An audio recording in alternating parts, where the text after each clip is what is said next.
guys! Good afternoon! At dahil Saturday ngayon, so nasa labas na naman kami. Actually, maaga naman kami kaninang lumabas. Kaya lang, nag-breakfast pa kami. Tapos, nakipag-chikahan pa ako sa mga friends ko sa live streaming. Kaya ito, late ko na naisipang magyayang mamasyal. Sa totoo lang, matagal ko nang naririnig yung tungkol sa beach park dito malapit sa workplace ko. Pero syempre, hindi ko pa rin napupuntahan. Alam nyo na, minsan sinisipag din tayo, di ba? So eto na nga, kung kailan ang lamig-lamig, ngayon ko pa naisipang pumunta. Kaya niyaya ko na si Kamahalan. Para naman matuloy na to, di ba? Pero sa totoo lang, hindi talaga namin alam kung saan yun banda. Pero okay na din para mas may thrill. Hahanapin na lang namin.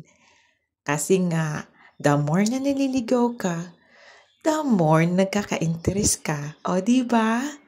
So tara, samahan nyo kami para pati kayong maligaw na din.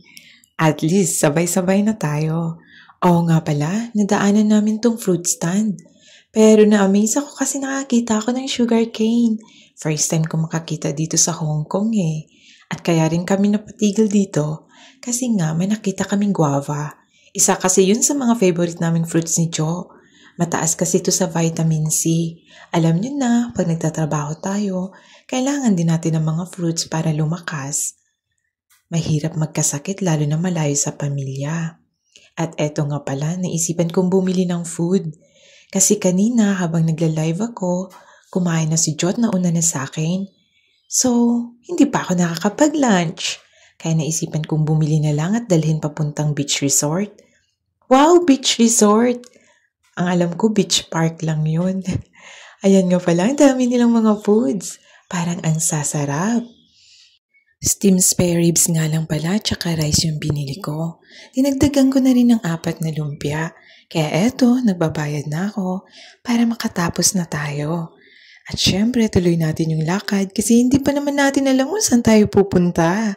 So eto nga pala, nakikita nyo ba yung nakikita ko? Ang ganda ng design, diba? Pero wag ka, toilet lang yan. Para siyang Rubik's Cube, diba?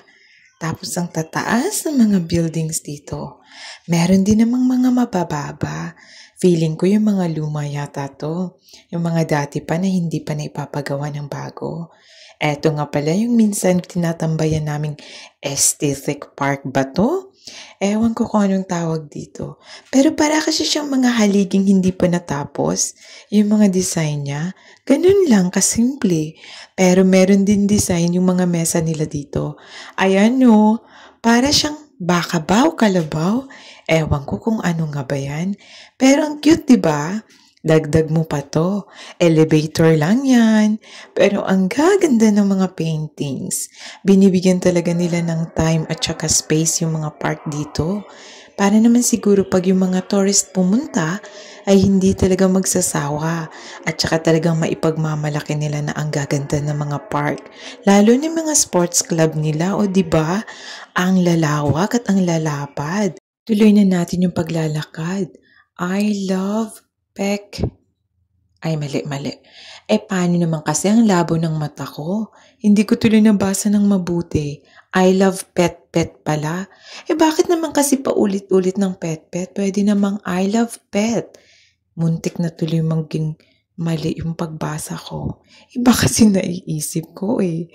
Pero tingnan nyo guys, ang gaganda ng mga motor. Parang ito ka-height ko pa. Bagay yata to sa akin. Pero wag kang mamahal din. Pero I love the colors. Gustong gusto ko sana. Pero syempre, hindi muna yan ang uunahin natin. Kasi nga diba, pupunta tayo ng beach. Ay, feeling ko malapit na. Kasi parang nakikita ko na naamoy ko ng amoy ng tubig dagat. Kaya tara na guys, bilis-bilisan pa natin. Eto na, sa wakas nakarating na din tayo. Kaya nga nakikita nyo na 'di ba may ferry? Ay, ang lawak din pala nito at ang haba. Pahaba pala siya. Uy, merong mga namimingwit.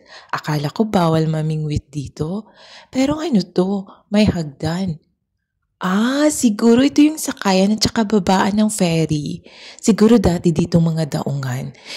Ita-try nga namin mamaya kung saan ba galing yung mga ferry na papunta dito at saka yung mga dito din kung saan papunta.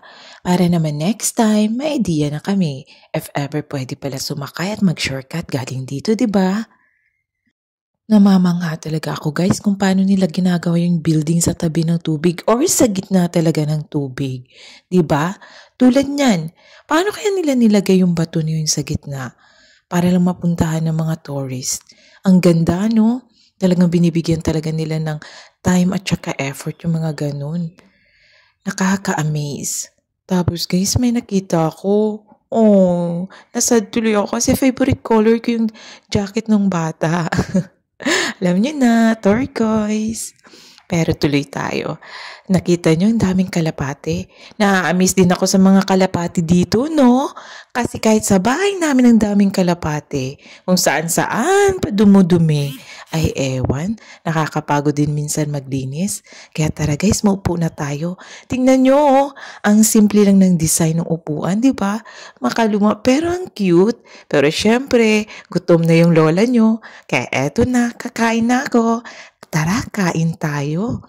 I-enjoy ko muna tong lamig at pagkain ko. Tingnan nyo muna yung magagandang view. At yung mga nakatambay na yan yung mga gamit nila panggawa ng construction ng building sa tubig. I hope nag-enjoy kayo guys. Bye! Yun lang!